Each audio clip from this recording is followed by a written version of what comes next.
Milli Vanilli was an R&B pop and dance project created by Frank Farian in Munich, Germany, in 1988. The group was formed with Fab Morvan and Rob Pilatus. The group's debut album Girl You Know It's True achieved international success and earned them a Grammy Award for Best New Artist on February 21, 1990. Milli Vanilli became one of the most popular pop acts in the late 1980s and early 1990s. Their success turned to infamy when the Grammy Award was withdrawn after Los Angeles Times author Chuck Phillips revealed that lead vocals on the record were not the voices of Morvan and Pilatus. Beginnings: when Frank Farian developed the concept of Milli Vanilli, he chose to feature vocals by Charles Shaw, John Davis, Brad Howell, and twin sisters Jody and Linda Rocco. However, he felt that those singers lacked a marketable image. He then recruited Robert Pilatus and Fabrice Morvan, two younger model dancers he found singing in a Munich club for a rehearsal. He felt that Pilatus and Morvan could provide the marketable image that the original singers lacked. According to VH1's Behind the Music, the single Girl You Know It's True was first produced by Jesse Powell and had already been completed. Farian felt that no efforts should be focused on refining his new singers' voices. Instead, they were told to lip-sync to the pre-recorded music. Farian had done something similar with his earlier disco group Boney M, where he recruited 4 members, 2 of whom didn't sing in recordings. Farian added his own studio-augmented voice to recordings, using backup singers to hide the other 2 members' voices live. This wasn't a secret, as Farian had discussed it in interviews at the time. In 2011, Morvan and Kim Marlowe, Morvan's manager, claimed that Farian manipulated the 2 by giving them a small advance when he signed them. The pair spent most of it on clothes and hairstyling, then several months later Farian called them back and told them they had to lip-sync to the pre-recorded music or, per the contract, repay the advance in full. "We were not hired, we were trapped," Morvan recalled. Media backlash: Beth McCarthy Miller, then an executive with MTV, says the duo's poor English language skills, when they came in for their first interview with the channel, stirred doubts among those present as to whether they had actually sung on their records. The first public sign that the group was lip-syncing came on July 21, 1989 during a live performance on MTV at the Lake Compounce theme park in Bristol, Connecticut. As they performed on stage live in front of an audience, the recording of the song Girl You Know It's True played and began to skip, repeating the partial line "Girl, you know it's" over and over on the speakers. They continued to pretend to sing and dance on stage for a few more moments, then they both ran off stage. According to the episode of VH1's Behind the Music which profiled Milli Vanilli, Downtown Julie Brown stated that fans attending the concert seemed neither to care nor even to notice, and the concert continued as if nothing unusual had happened. In a March 1990 issue of Time magazine, Pilatus was quoted proclaiming himself to be the new Elvis, reasoning that by the duo's success they were musically more talented than Bob Dylan, Paul McCartney and Mick Jagger. Unlike the international release of All or Nothing, the insert for the American version of the album explicitly attributed the vocals to Morvan and Pilatus. This prompted Shaw to disclose to New York Newsday writer John Leland in December 1989 that he was one of 3 actual singers, and that Pilatus and Morvan were imposters.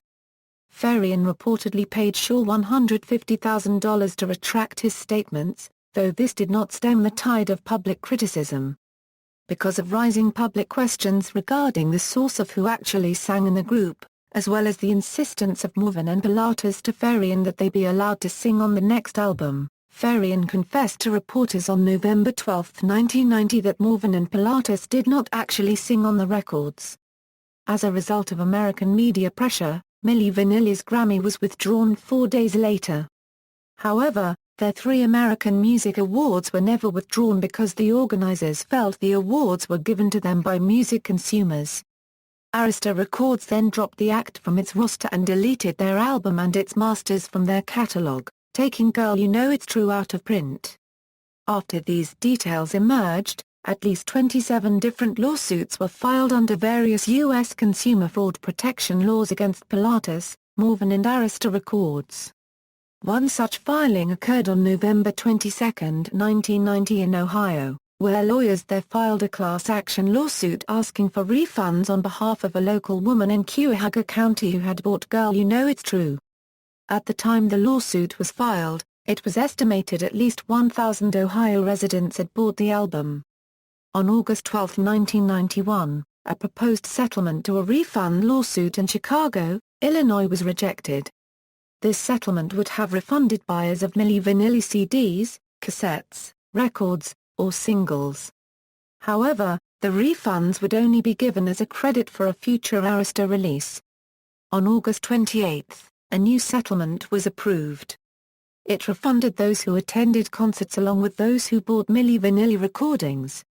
An estimated 10 million buyers were eligible to claim a refund and they could keep the refunded recordings as well. The deadline to claim refunds passed on March 8, 1992. The Real Milli Vanilli. The material for Milli Vanilli's second album had been recorded and finalized in spring 1990. In the autumn, the first single Keep On Running was released for radio play, shortly before Farian revealed the truth about Milli Vanilli. At the last minute, Farian had the artwork to the second Milli Vanilli album changed to depict the actual singers instead of Morvan and Pilatus, changed the album's title from Keep On Running, and changed the artist name to The Real Milli Vanilli. However, the graphic artist who performed the change forgot to update the album cover's spine, so the second album still had the original artist and album name on the spine.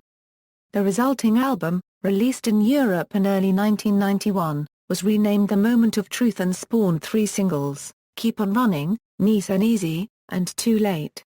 A Morvan Pilatus look-alike named Ray Horton was depicted on the cover and provided vocals on 4 tracks. In addition, the album featured rappers Icy Bro on Hard As Hell, and Tammy Chi on Too Late. A Diane Warren Penn song, When I Die, has been covered by several other artists, including Farian's No Mercy. For the American market, Farian chose to avoid any association with Milli Vanilli and had the tracks re-recorded with Ray Horton on the majority of lead vocals. Try NB. In 1992, RCA signed on to release the album as the debut of the newly created group Try NB. The self-titled release included 3 additional tracks not on the Real Milli Vanilli release, Ding Dong, Who Do You Love, and a remake of Dr. Hook's Sexy Eyes. Because of significantly better sales under the name Try NB in America, a slightly modified Try NB debut album was released internationally. It featured guest singer Tracy Ganser, and a Ray Horton lookalike named Kevin Weatherspoon. Rob and Fab. Meanwhile, Morvan and Pilatus moved to Los Angeles, California, and signed to the Joss Entertainment Group, where they recorded their follow-up album under the name Rob and Fab. Almost all the songs on the album were written by Kenny Taylor and Fabrice Morvan, while Morvan and Pilatus provided the lead vocals. Because of financial constraints, Joss Entertainment Group was only able to release the album in the United States, the most critical of all markets to Milli Vanilli. A single, We Can Get It On, was made available for radio play shortly before the album's release. However, the lack of publicity, poor distribution and their steep fall from the height of their pop culture visibility after the lip-syncing scandal contributed to its failure. The album only sold around 2,000 copies. Milli Vanilli comeback and death of Rob Pilatus. In order to restore their career, Farian agreed in 1997 to produce a new Milli Vanilli album with Morvan and Pilatus on lead vocals. This all led up to the recording of the 1998 Milli Vanilli comeback album Back and in Attack. Even some of the original studio singers backed the performers in their attempt to bring back some of the fame that had been shed so quickly. However, Rob Pilatus encountered a number of personal problems during the production of the new album. He turned to drugs and crime, committing a series of robberies and ultimately serving 3 months in jail in California.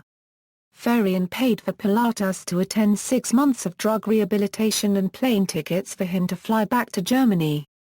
On the eve of the new album's promotional tour on April 2, 1998, Pilatus was found dead of a suspected alcohol and prescription drug overdose in a Frankfurt hotel room. Pilatus' death was ruled accidental. Back and in Attack remains unreleased.